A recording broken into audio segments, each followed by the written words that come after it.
Et bonsoir. On est en haut de la voie du jour 4. Il est exactement 7h. On est parti à 9h-20 de la voiture, 10h-20 de la voie. On a bien bourriné et on est les premiers. On va peut-être voir l'arrivée de Val et Léo qui ne devrait plus trop tarder.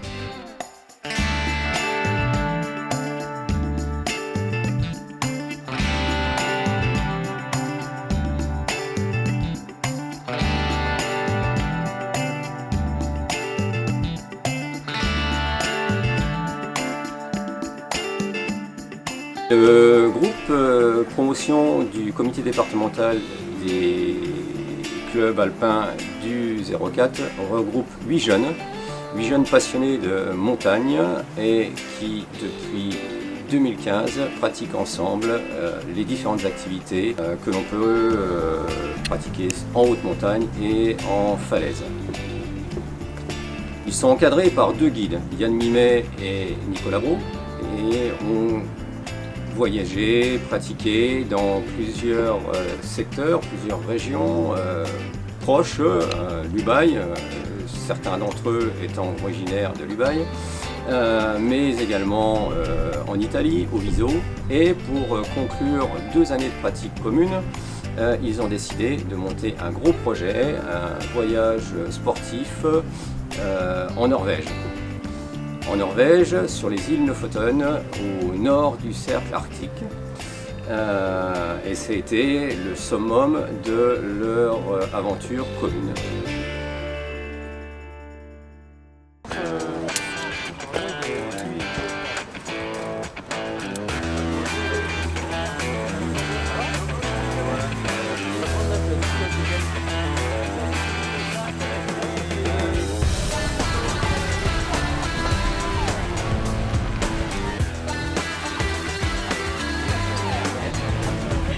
Toi, ton sac il fait 12 kg.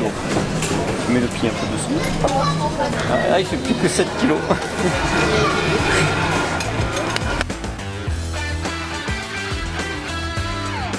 Comment ça fait?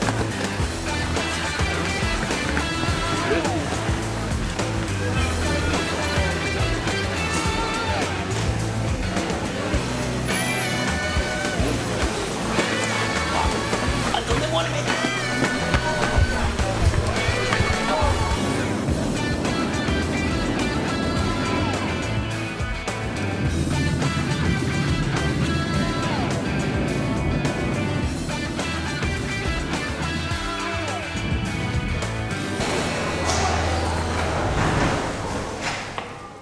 Explique la situation là. Alors la situation c'est qu'on est à Nous n'avons Evenez. plus de valises. Et on a Ok. perdu 3 valises. Alors du coup c'est un peu embêtant. Donc on attend. On va aller tranquillement en location et on verra ce qu'il arrivera.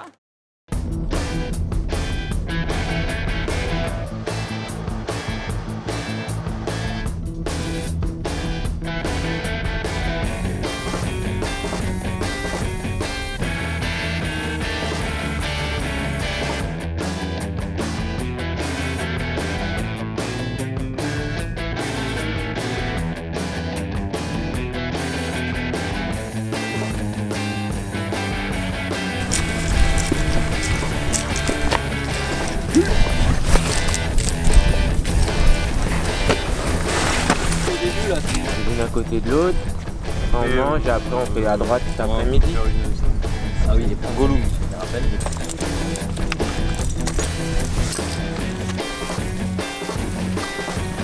Alors pour ce deuxième jour, donc on a décidé de partir sur un secteur proche de là où on est.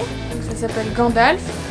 C'est un secteur où c'est des voies de plusieurs longueurs mais assez courtes pour se rendre compte déjà de la cotation qui est différente de chez nous et puis aussi surtout du style d'escalade parce que du coup on grimpe sur coinceur donc on ne peut pas grimper comme sur speed dans notre niveau max.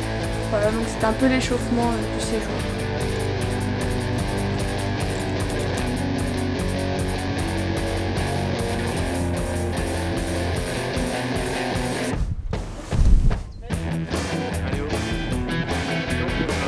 droite.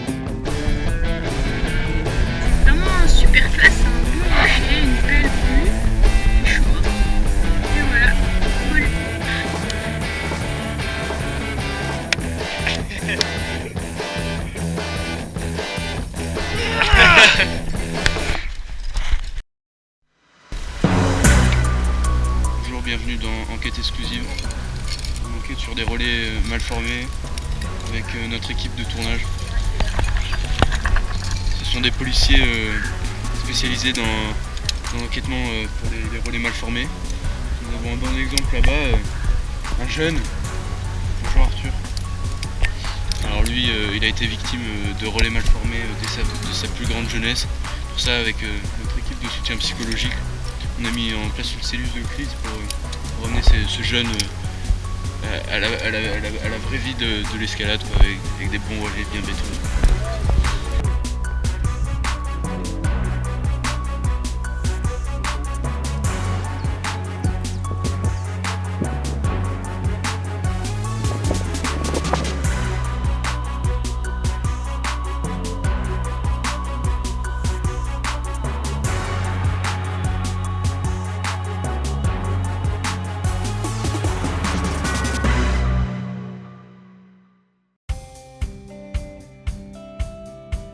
Donc le soir quand on rentre, comme il fait toujours jour ici, on a plusieurs activités qui se proposent à nous comme la pêche.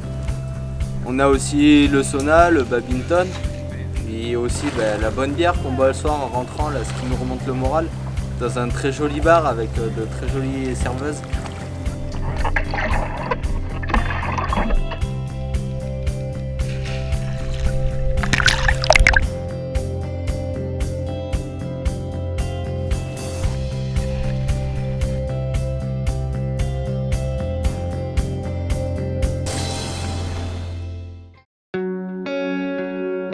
Pour le jour 3, nous avons décidé de former une équipe qui irait à Beer-Blabber, une voie classique au Lofoten, qui se compose de 7 longueurs, avec de grandes fissures qui sont vraiment belles, tout en dalles, plutôt facile, avec beaucoup de coincements de mains, coincements de doigts, une voie typiquement norvégienne.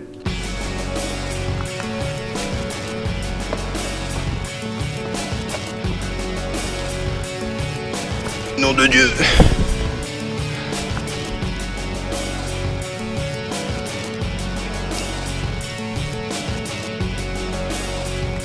Moi j'étais dans la première flèche et en tête, du coup c'est moi qui découvrais à peu près les longueurs, qui choisissais l'itinéraire et ça demandait une belle part de responsabilité. Devant nous il y avait 2 cordées de Norvégiens qui n'avançaient pas vraiment, donc du coup on a pris un peu notre mal en patience au relais. Bon Nico Bro, t'es calé là pour pisser? C'est la dernière fois qu'on pouvait peut-être faire pipi alors. Il y avait une petite touffe d'herbe. Après les 1 heure perdues dans la voie à cause de l'attente des Norvégiens, on a fini par arriver au sommet. On a tiré les rappels malgré le brouillard et on n'a pas perdu de temps, ça n'a pas patiné. On était 6 personnes et ça a pris 35 minutes pour faire les 5 rappels.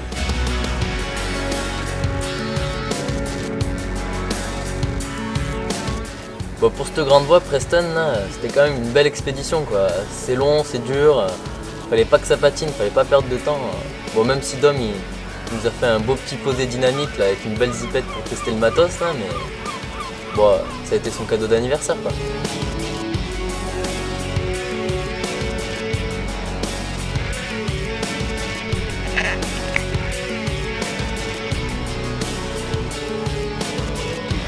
Le papy pour son âge il monte plutôt bien, mais la descente... Sympa, sympa. Norvège ou Écosse? Écosse ou Norvège? Au bout de 467 mètres précisément d'escalade, nous avons gravi le mont Preston pour fêter l'anniversaire de Dominique Thiercy, le doyen de l'équipe. 59 ans. Voilà. Presque 60 mètres. Est-ce que quelqu'un peut aller me chercher mon déambulateur? J'en peux plus. Quand on prenait les voitures, il y en a souvent pas mal de routes et on a découvert un truc énorme, ça s'appelle Radio Rock. Un truc, ça reprend tous les classiques du rock, hard rock et metal. Donc bon, on s'est éclaté. Bon, franchement, ça a remonté le moral des troupes à fond. Et du coup, on a passé un super séjour grâce à Radio Rock. Bah du coup, on a senti que le séjour il était orienté sur la musique quoi. Joyeux anniversaire Dominique. Joyeux anniversaire.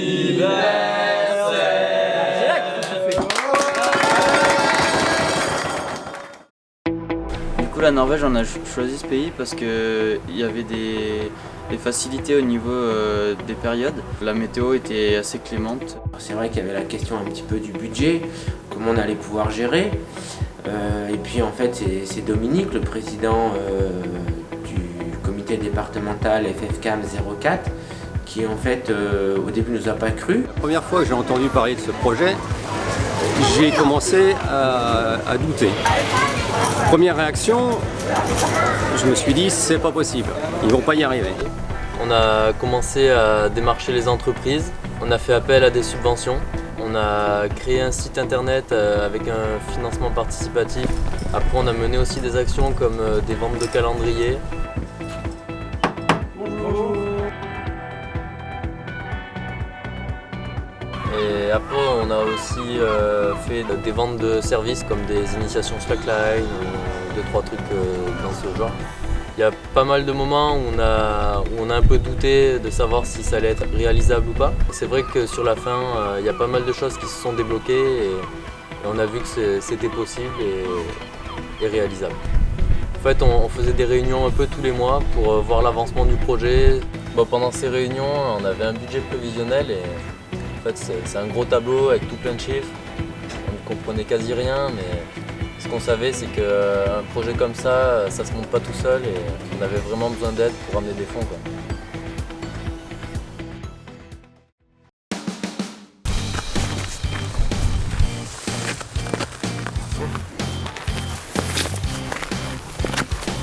Regardez-moi le caillou aussi là. Voilà, il y a au moins 3 voies là où vous pouvez partir. Je pense à la 22, 25, 26. La 25, c'est un peu plus dur.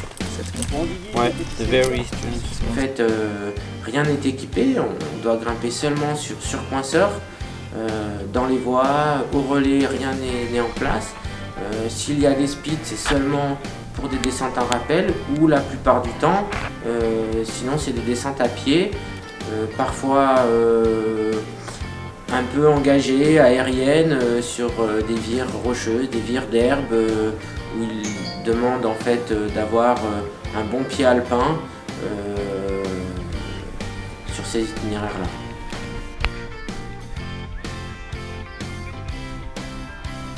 Nicolas, il a beau avoir récupéré plein de matos dans les voies, il nous a quand même rendu fou parce qu'il a perdu un mousqueton. Nom de Dieu, il cherche ton mousqueton! Voilà, ici ils essayent de laisser le rocher le plus pur possible. Donc les voies ne sont pas équipées, les relais non plus. Donc voilà, c'est une escalade qui demande un sens de l'itinéraire, de s'appliquer dans la pose de ses protections et puis d'évoluer tranquillement. Et voilà, je trouvais que c'était intéressant. Nom de Dieu!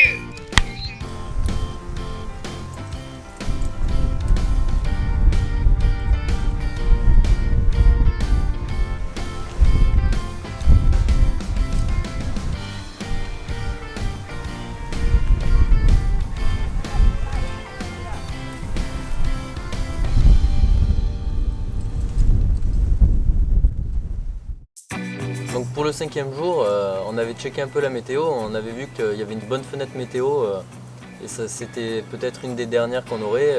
Du coup on s'était dit qu'il fallait qu'on parte dans un itinéraire assez long. Donc on a choisi le sommet Pilaren. Du coup on divise le groupe en deux. Un groupe part dans Hochgul, un itinéraire, sur le topo c'est marqué 400 mètres mais c'est plutôt autour de 550.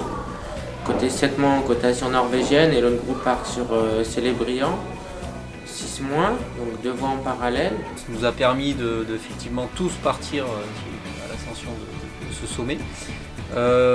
Malgré le peu d'infos, du coup ça a rendu un peu l'ascension finalement intéressante dans le sens où il a fallu un peu chercher l'itinéraire, des descriptifs pas toujours fiables, du coup un peu plus de réflexion pour nous.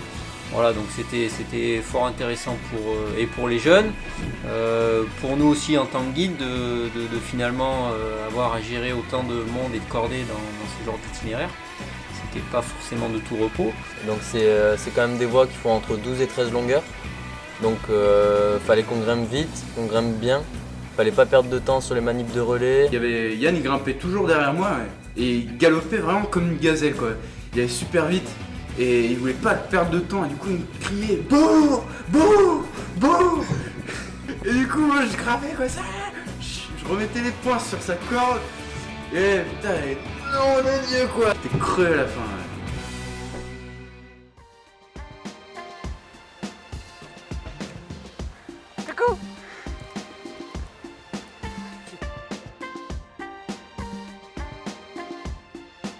Ici, ce qu'il y a de bien, c'est que le rocher il est super compact, il adhère mais au top quoi. On met des adhérences de partout, on a fait une voie là dans une dalle, bah juste avec les pieds, on marchait quoi.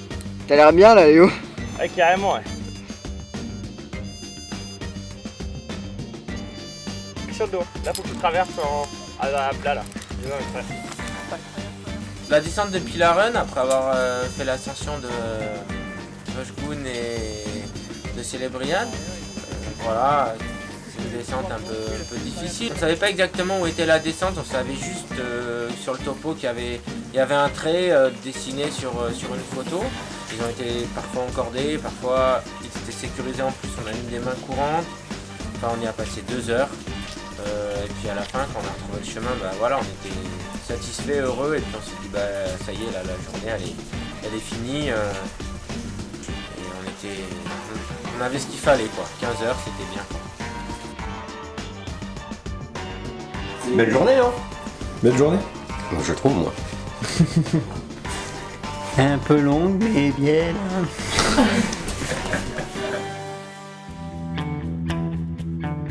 Un 6e jour pluvieux, nous sommes partis faire une course d'arête avec Félix, Léo, Axel et Nico. Course d'arête pas très difficile, ça ne dépassait pas le 4, mais bien trempé, avec de la mousse, du lichen, et cette course d'arête s'est avérée être une véritable aventure. On a quand même mis pas loin de 4 heures.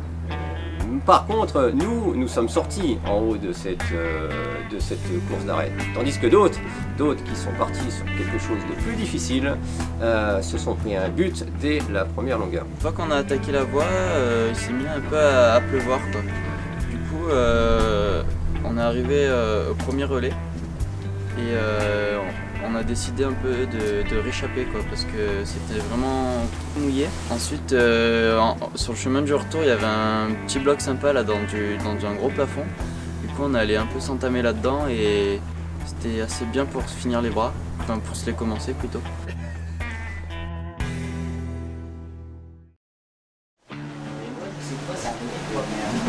Mais Henningsver, c'est la dèche, on va se prendre 48 heures de pluie en continu. On est à côté de Henningsver. Et là, faire tout ça, et Goun. Ah ouais. Wow. Il y a 3 6C, après il y a 2 7A+, voilà. Après le reste c'est plus dur.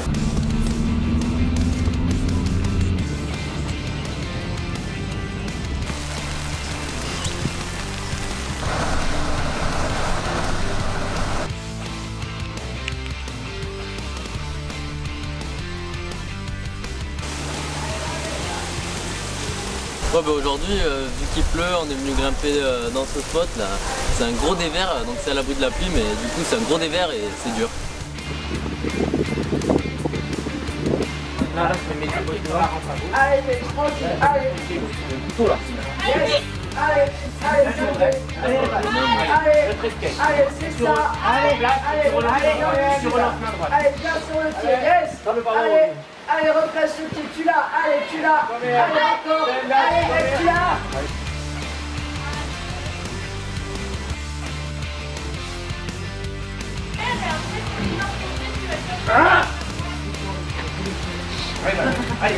Et du coup avec cette journée, ce qui était bien c'est que ça nous a permis de nous mettre un peu quelque chose sous les doigts, même si on aurait bien aimé faire quelque chose de plus long, comme on avait fait un peu les autres jours. Mais bon, au moins on est sortis, on s'est amusé, voilà. I-X-G-R-I-P-P-R-E-M-P-E-R-E. Grand Prix. Okay. We call it a green pair.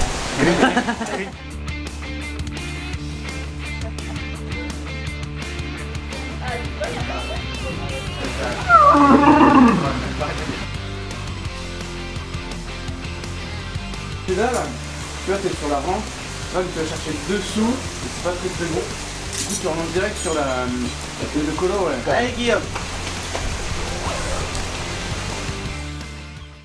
Bah, du coup la Norvège c'est quand même un pays où les gens ils écoutent quand même pas mal de métal, et bon c'est quand même le berceau du black metal, un truc assez extrême quoi. Et aucun des autres ne connaissait de métal. Bon, du coup, j'ai essayé de prendre les choses en main, de rattraper un peu leur culture parce que là, ça n'allait pas du tout. Le death metal, c'est vraiment des trucs très très graves. Et le black metal. On l'a entendu tout à l'heure dans la voiture. Non, ça c'était soft ça. Et le black metal, c'est la même chose mais en plus aigu, mais en beaucoup plus satanique. Le doom metal, mais ça c'est plutôt une réaction aux toutes les tendances rapides. Bah, du coup le doom metal c'est totalement l'inverse. Du coup c'est vraiment des rythmiques très très lentes. Et le prog c'est en fait c'est les surdoués quoi. C'est genre c'est tous les surdoués ils se regroupent, ils se mettent puis ils font de la musique de surdoués quoi. Genre des trucs super durs. Genre Félix Desfonteaux quoi.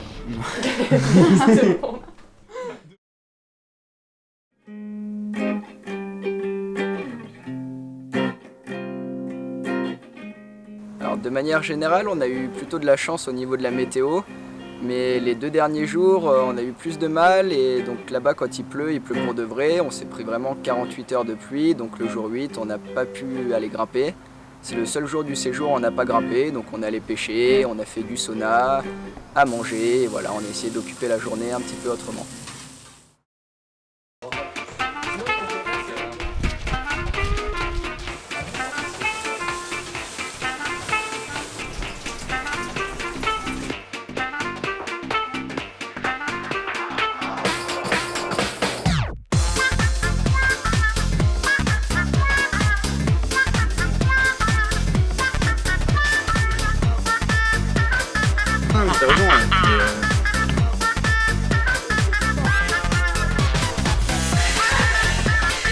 Derrière le cliché. 6. Oh alors tu veux.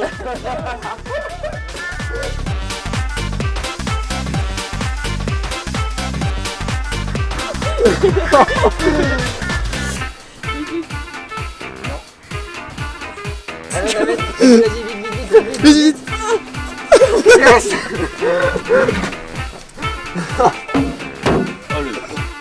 Ah bah lui il était beau lui hein. Et lui il est fat hein. Là Axel, t'as le 2e high score.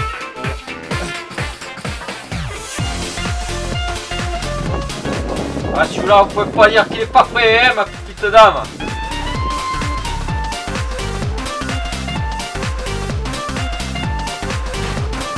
Voilà. Pyjama, retirez le pyjama. Ça bah c'est pour les mouettes hein. Hop.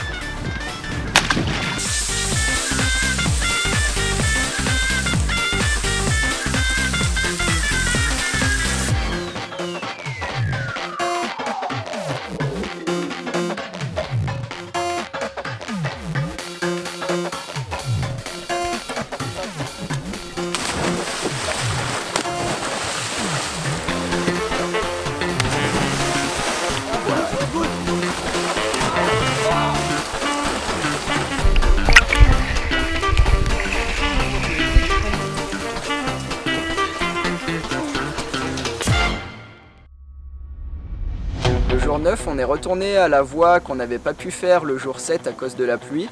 Voilà, ça faisait que 4 longueurs, mais c'était assez difficile. Il y avait du 6C+ sur coinceur. Et on a réussi à la sortir, donc comme ça, on laisse rien en Norvège et on peut rentrer serein en Ubaye. Tout qui a été réalisé. Avec Léo et Axel, on est allé dans une voie du secteur Piano Kraken. Une voie qui était pas mal sur le topo, avec de très belles longueurs. Donc on s'est dit, paf, on part là-dedans. Deuxième longueur, on est tombé sur 2 Norvégiens qui campaient ici. Alors là, on a 2 Norvégiens qui sont vendus. Et du coup, les Norvégiens, c'est encore pire que le groupe promo, quoi. Ça avance pas. Ils sont restés 2 heures dans la voie. Ouais, 2 heures. 2 heures à ne pas avancer. Le gars en second, il faisait de l'artif.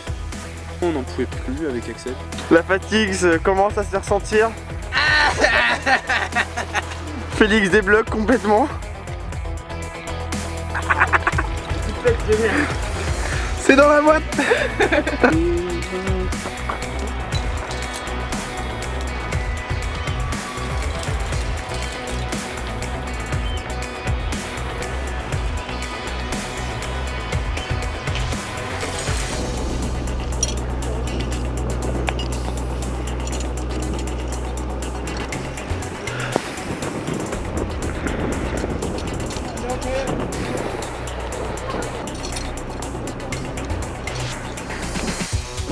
pour clôturer ce voyage en bonne et due forme, on a voulu refaire une voie. Arrivé au pied de la voie, on s'est récupéré les 2 autres Norvégiens. Et du coup, ça a patiné jusqu'en haut et on a perdu encore beaucoup de temps.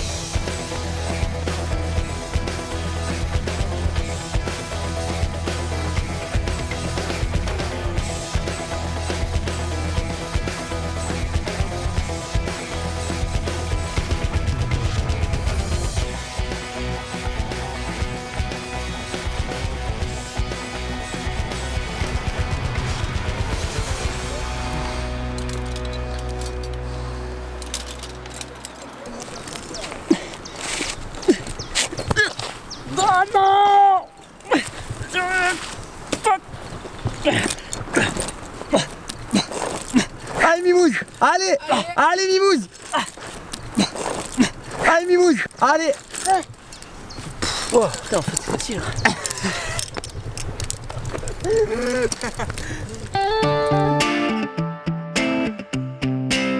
Le concours des guides, c'est quoi? Ah bah on a découvert Facebook la semaine dernière, alors c'est celui qui met des photos et qui a le plus de j'aime en le moins de temps. Pour l'instant c'est ah, j'ai mis 2 photos de poissons et je le mets à l'amende.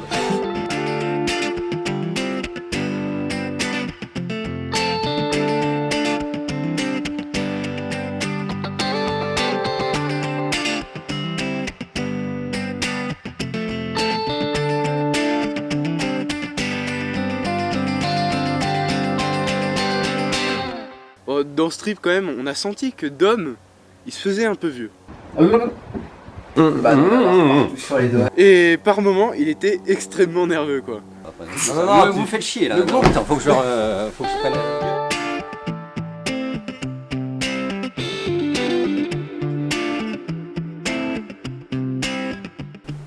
S'il fallait progresser quelque part, ça serait peut-être au niveau de la cuisine, parce que finalement, depuis 5 ans qu'on fait des stages ensemble, ça a commencé par des pâtes, et c'est toujours des pâtes.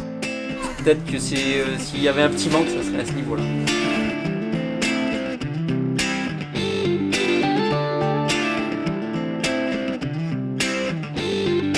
De manière générale, c'était vraiment de la belle escalade sur du beau granit au bord de la mer.